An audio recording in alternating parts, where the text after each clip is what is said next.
Welcome to Read Between the Lines, a book podcast. I am your host, Molly Southgate, and today I'm interviewing Robert Dugoni. Hi there. How are you today? I'm well. Thank you very much. It's great. So can you tell me about your book? Sure. The World Play Chess is a little bit out of what I normally write. I normally write police procedurals, thrillers, that thing. But it's really the kind of book I grew up reading. It was the kind of book that my mother used to hand to me all the time. And so I always knew that I wanted to write a story that was more literary. I wrote The Extraordinary Life of Sam Hell. And then this book kind of, is in that same genre. So, it's a coming of age story. And even though the main characters are three young men, it's really a coming of age story for all people. It's that moment in our lives, in this particular instance, graduation from high school in 1979. Vincent goes to work on a construction crew before he goes off to college, and he's working with two Vietnam veterans, and he gets the education of a lifetime.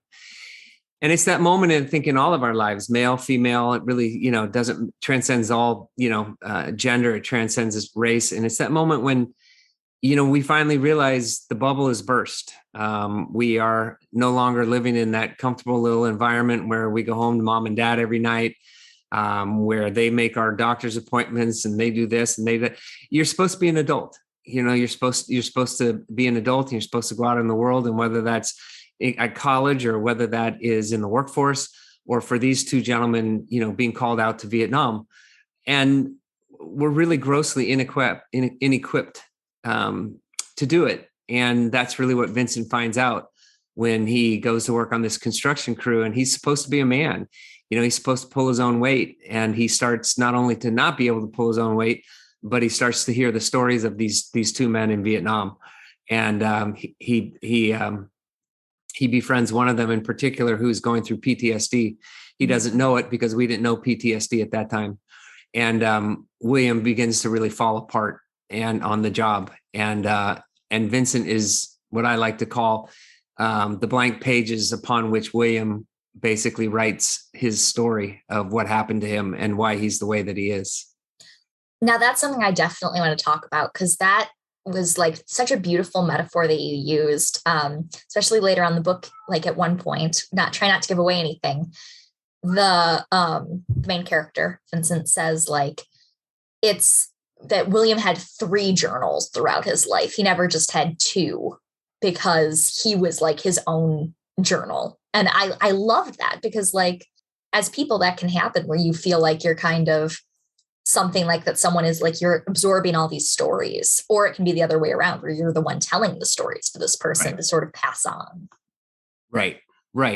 And that's really who Vincent is. And I say it's because he's not William's peer, and he's not William's boss, and he's not William's parent, and he's not related to him. And so he's somebody that can listen to William without judging him. He doesn't know him other than that moment when he really kind of meets him on the job. And so he's literally just a blank page. He can sit there and listen. And he's so naive that, he's not going to judge William.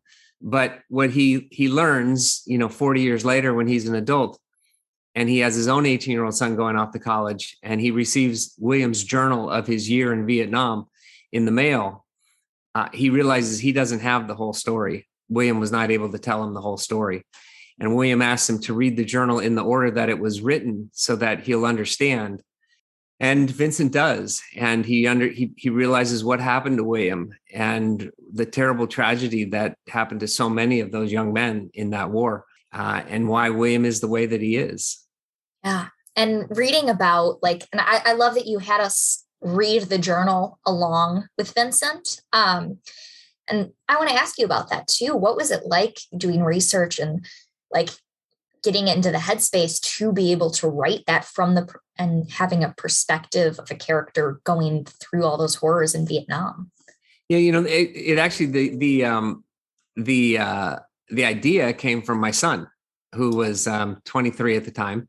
And he read the journal. He read the first draft. And I wanted him to read the first draft because a lot of the first draft is sort of based upon his life, playing high school football and all that. Mhm. And I just wanted to make sure he was comfortable with it. And he came to me and he said, Dad, I would really like to know what happened in Vietnam. I've traveled to Vietnam. He went there after college. He traveled to Southeast Asia. He loved the country. He loved the people. He thought it was just the best place in the world. And he said, I really don't understand what happened. I would really love to know what happened over there. So, as a lot of people, your listeners probably know, Vietnam vets don't like to talk about what happened to them. Most of them won't talk about what happened to them. When I graduated from high school and I did go to work on a construction crew with 2 Vietnam vets, I did have a couple of them open up to me, and they would talk to me, and they would kind of tell me some of the things that had happened to them. So some of the stories in William's journal are based upon what I remember them telling me. But a lot of it is based upon probably 15 or 16 firsthand accounts of young men that served in Vietnam and survived and came home and wrote about it. Mark Baker's book, Nam, I for whatever reason, I don't know why, but for whatever reason, I bought that book when it first came out in 1981. 1981. And I still have that original version. It's still here. And so I read that, and it was just had such an impact on me to think that I was about the same age when I read the book as the guys that were in Vietnam at that time.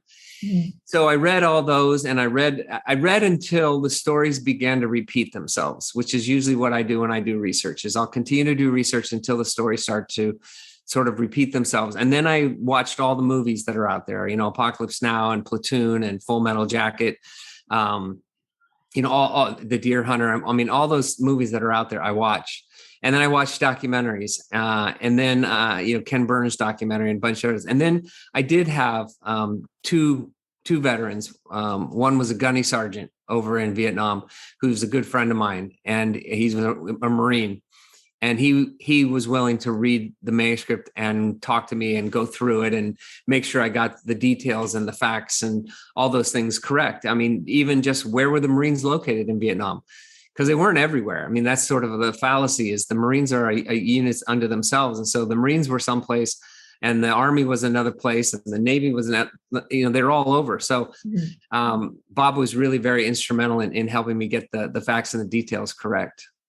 Wow. Yeah, that's really interesting. It's also interesting what you just mentioned about how you did work on a construction site with 2 Vietnam veterans, just like the character in the book. Were there any other ways that you found that your own experiences in life kind of intersected with that of the characters? No, I mean, my experiences at that point in my life didn't intersect with them at all. And that was really the crazy thing. One of the guys I worked with, Todd, who has a different name, but I worked with him not only that summer, but I continued to work with him during breaks in the school year and everything to try to help pay my tuition. And so I got to know Todd really well. I used to drive with him in the job in his truck, which really was a Chevy Stepside, gold Chevy Stepside. And I used to drive with him to jobs. And so he would start to talk to me, and he would start to tell me things. But what he used to say to me was, you have no idea how lucky you are. You have no idea how lucky you are to have what you have, and to have the opportunities that you have and the abilities that you have. He said, I didn't have any of that. I was a punk in high school. I walked down the street breaking mirrors off of cars because I thought it was fun and funny. I used to get in fights with my friends all the time just for the fun of it. We used to just start beating each other up. I mean, I had nothing in common with these guys. And he said, I paid the price for it. I graduated. I couldn't go to college. I didn't have the grades, and I got drafted, and off I went. And he said, he's the one who said to me, you don't realize you're scared until you can't stop your ass from shaking. Mm-hmm. Then you know you're scared. So, I didn't have anything in common with them, but I did begin to learn they were very similar in certain respects. So for instance, neither of them believed in God. And I asked Todd one time, why is it you don't believe in God? Were you raised, with a faith? And he said, yeah, I was raised with a faith, but when I needed God in hell, he wasn't there. So I figured I'll do it on my own from here on out. And the other thing they would do is they live hand to mouth. They live paycheck to paycheck. They didn't save their money. They just, they live for the moment. They live for the day. And then I saw both of them in different situations where, an altercation broke out and they went after the biggest guy. They went after the biggest guy. And, the character William, the scene in the book where he goes after the biggest guy on the baseball field, that's a true story. He really did go after this guy was a mountain of a man, but William had no fear. I mean, when that adrenaline kicked in and it was, kill or be killed, he just, boom, it didn't matter who was in front of him. So, a lot of that was true. And it was hard for me to come to terms with, which is why I think I bought Mark Baker's book and why I became sort of really interested in not just, it's really not about Vietnam. I became interested in that moment where we're supposed to ascend to the mantle of adulthood. And what's out there for us to hold on to reach that level. And you begin to realize, there's really not a lot. Yeah. Yeah. I love how you, in this book, it's not necessarily, at least from what I, like my perspective is reading, it's not necessarily a coming of age book. I feel like that would be an oversimplification, but I love how you interpret and like how you, I was about to say interpolated, but that's a music term, but how you would like incorporate that in to the story and like talking about how all of these different characters like really came into their own. And we see that even with Vincent's son as it goes on. Yeah. Yeah. No. We all find our way. Mm-hmm. We all find our way. And, some of us find our way in college. Some of us don't find our way until after college. Some of us don't find our way until we're married and have kids. I mean, it's different for all of us. It's different for each and every one of us. But eventually, one of the things I'm learning as a parent is, your kids find their way. They find their path. They find what's right for them. And the sad thing is that so many of those young men, mostly all young men back then, they didn't have that opportunity to find their own way. A lot of them were plucked off the street. They were drafted.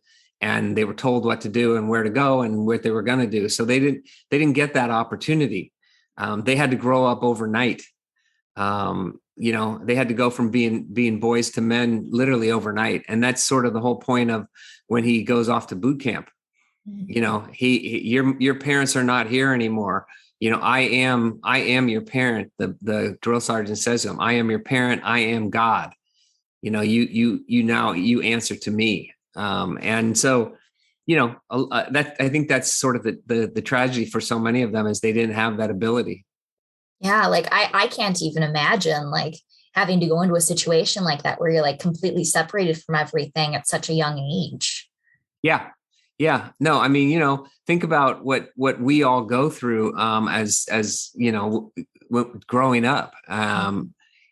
I look at it and I did grow up in a bubble and it was a beautiful bubble and I loved it. I loved that the bubble that I was in and the big family that I was in and my parents and everything. But I was really naive. I did go to an all boys high school and, the whole thing in the all boys high school was, you got in fight, you went out with your buddies, you got in fights, you drank beer. That's what it was all about. And, that was so limiting, that I remember going when I first got to college and I started going to class with women and I was completely inept because, I came from a background where, women were who you asked to go to the prom with, or women were who if you had the guts, you asked them out on a date. That kind of a thing. But you didn't have any basic social skills because you didn't get to sit next to a woman in class and just have her be your classmate or your friend. There was nothing like that. So, I was very inept coming out of high school in that regard. And I was just inept in terms of, I remember going to school and hearing other people talk about, their how they were raised and how they grew up. And you begin to realize that everybody out there is just so different, just completely different. And so, for all of us, there's that moment where we have that bubble burst, and we realize, oh, okay, this is the world, and I'm part of it, and I have to learn how to survive here. Yeah. And I loved how you showed that bubble being burst. Especially, I don't, like I've said throughout this, I'm trying to do this without spoilers, but especially the one that hit me the hardest was when Bo's bubble got burst during that. Like that, like destroyed me. Yeah. Reading that, and it was so impactful. Yeah, and my son had an experience like that. It was fictionalized, but he did have a very similar experience like that, where a friend of his he played football with, and I won't spoil it either, but and so we had to go through that tragedy. And what I was trying to show was the juxtaposition between that moment and what those guys in Vietnam went through every single day. And that was the whole point. That was the whole point. The different the different style of fighting. This was the first war in which we were in which it was terrorism. We didn't know who the bad guys were. That was the whole point. It was they were in everything was in hiding. Everything was behind done differently. And that was the point. Is they never wanted the American soldiers to have a moment of respite. So at nighttime, they would set off charges. There would be buried landmines along every route these guys were walking. And they wanted them to fear every step they took. Every step they took was potentially the last step they would take. And like hearing about the psychology and that kind of thing in it, it's just was horrifying. That's the only word for it. And even hearing about what they would have to do, like how the fact that they didn't really say that it was like the Vietnamese soldiers or anything, like they would have other names or slurs and stuff like that to dehumanize it. So that way you're not killing innocent people. You're killing just this like threat that's out there. And it's just like, that was what they had to do. Yeah. And, I had a sensitivity reader. I have sensitivity readers on all my books now. Great. And I had a sensitivity reader say to me, the use of the term gook is really derogatory. And, maybe you want to have it so that was who they were telling William what he should say and how he should handle things. And, but that's not how he felt. And I said, well, that's not reality though. They did believe that, and they were told that. And they were told that because, if they said, yeah, you're going to go kill that Vietnamese man, right? They're humanizing him. It's a human being. That's somebody that somebody, and we've all been raised. I don't care what, faith you are or whatever. We've all been raised. You don't kill another human being. Mm-hmm. And suddenly they're telling you to kill not one other human being, but as many as you can. And the way that they've done that throughout history, I mean, it was done by the Holy Roman Empire and every other empire out there that had did it is you dehumanize your opponent, your enemy, so that there's something less than you. There's something less than a human being, which allows you to do it. And what happened, unfortunately, is these guys came home and reality set in, and they realized, what they had been through and what they had done and what they had been a part of. And that was so difficult for so many of them to deal with and to handle. Yeah. Yeah. Reading that moment when William comes home from Vietnam, it was just like so odd to hear about like just day-to-day life, but through this lens of someone who hasn't lived that way for over a year. Yeah. Yeah. It was like, it was like a culture shock almost for me reading it going, oh, this isn't like everything that I know would be completely different from his perspective. I remember, Todd telling me that he, in 36 hours, he went from being in an ambush in the bush mm-hmm. to being home on his parents' couch in San Carlos. And he remembered getting off the bus and walking down the street and looking at everybody and he just wanted to throttle them and say, do you know what's going on over there? Do you have any idea what's going on over there? And by the time he got home, he was so mentally and physically exhausted that he fell asleep on the couch smoking a cigarette, and that he dropped the cigarette and the couch caught on fire and he almost burned to death. Oh my God. He had to, he was fine, but that, can you imagine the irony of such a situation? Wow. Yeah. It's so startling. And like hearing about like how people were reacting at the time too, just to the fact that like they could tell that he was a soldier that had fought in Vietnam.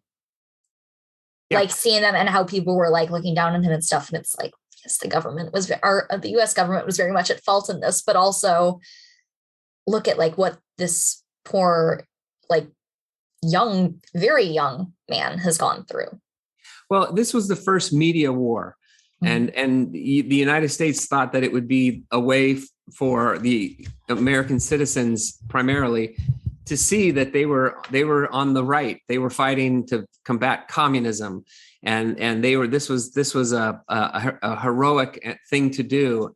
And it really just the opposite occurred. Is people would turn on their televisions and they'd see body bags being carried out of the bush and lined up for helicopters to take out. And they started to realize these are young men who are dead, who are dying and who were dead. And they had no idea what they were fighting for. And the United States government really didn't even understand what they were fighting for. This was not a war that we started. This was a war that was the French Indonesia War when the French were over there.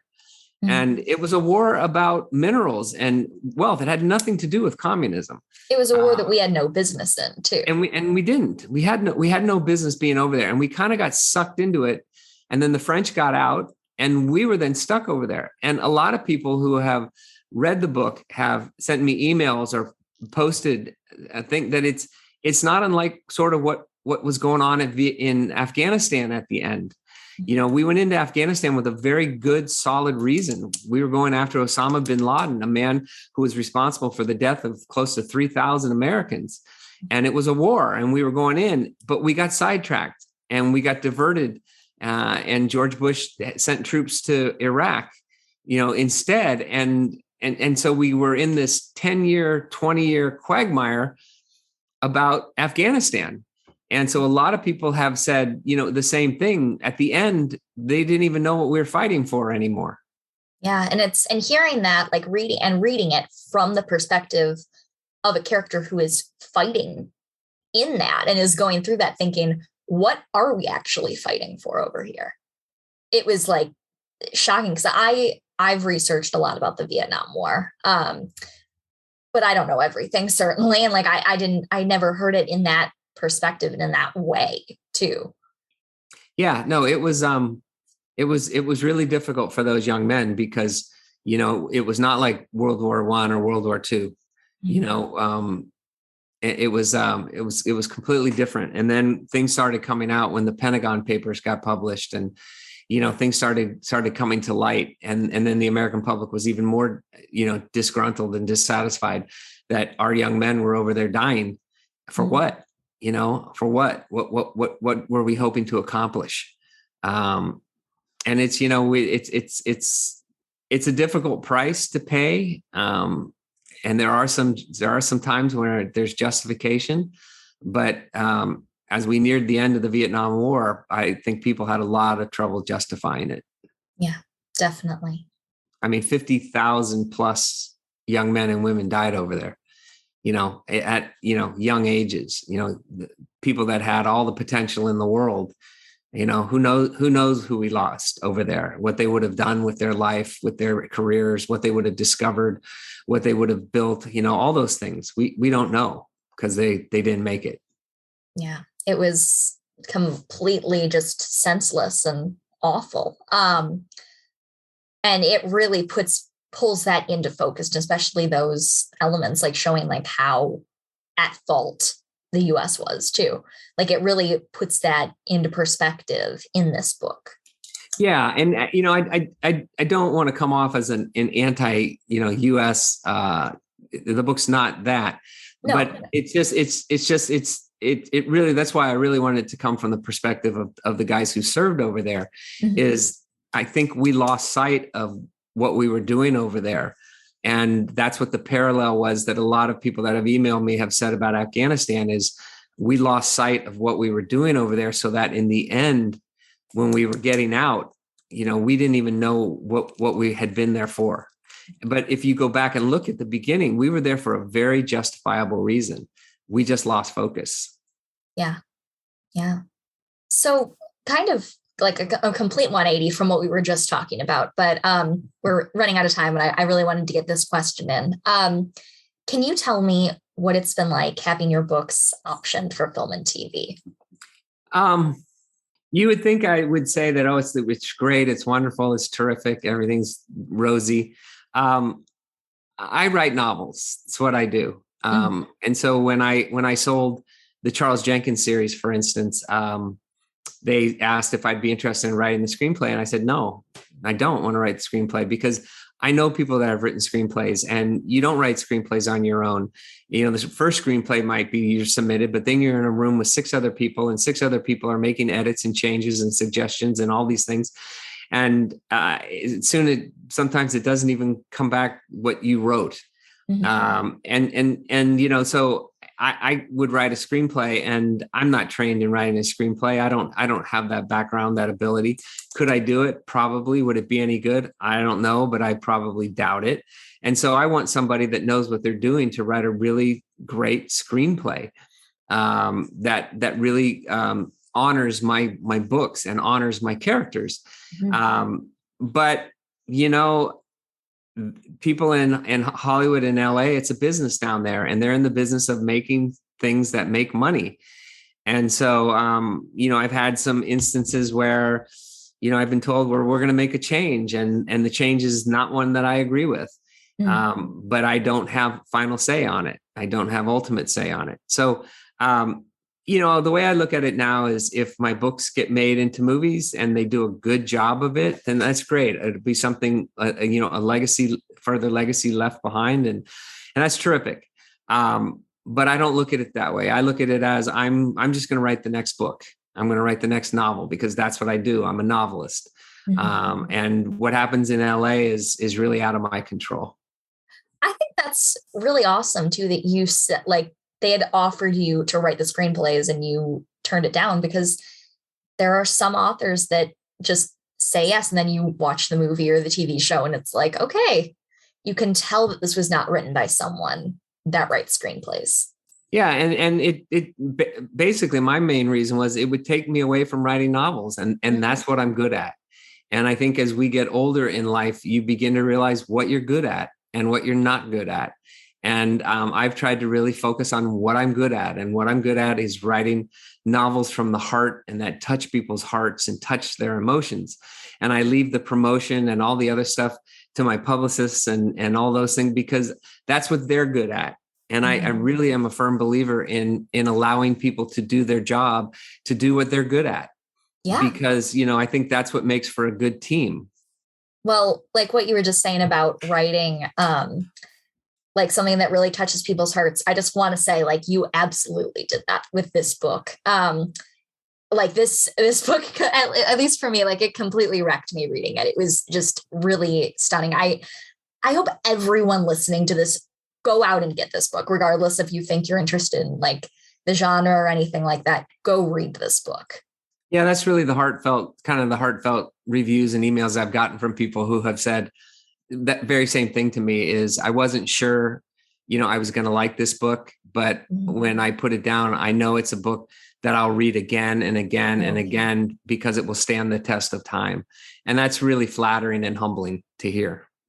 Yeah. And certain books too can be like what you were just saying, they're very rereadable in a way that you're going to keep discovering new things. And I definitely have that feeling about this book, that as I read it more, I'll draw different connections between the stories. I'll have a different perspective on it at different areas in my life. Yeah. Well, I that's kind of you to say. Thank you. Well, I think that's about it for today, but this was so great to talk to you. Thank you for coming on the show. Oh, my pleasure. Thank you very much for having me. It was a pleasure to be here, and I'm grateful that you found my book. Of course. I'm so glad you were able to come on today and that I was able to read this book. I just have one last question, and that is, what do you have coming up?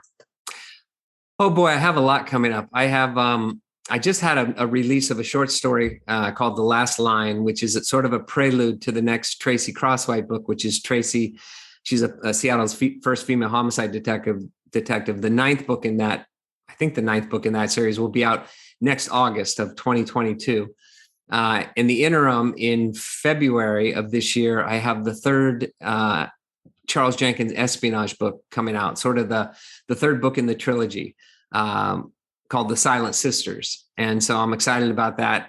And in the interim, I'm writing another standalone, but this will be a standalone mystery / thriller with a legal element to it. The main character is a female lawyer, and she's a criminal defense lawyer who has to defend a man accused of murdering his wife.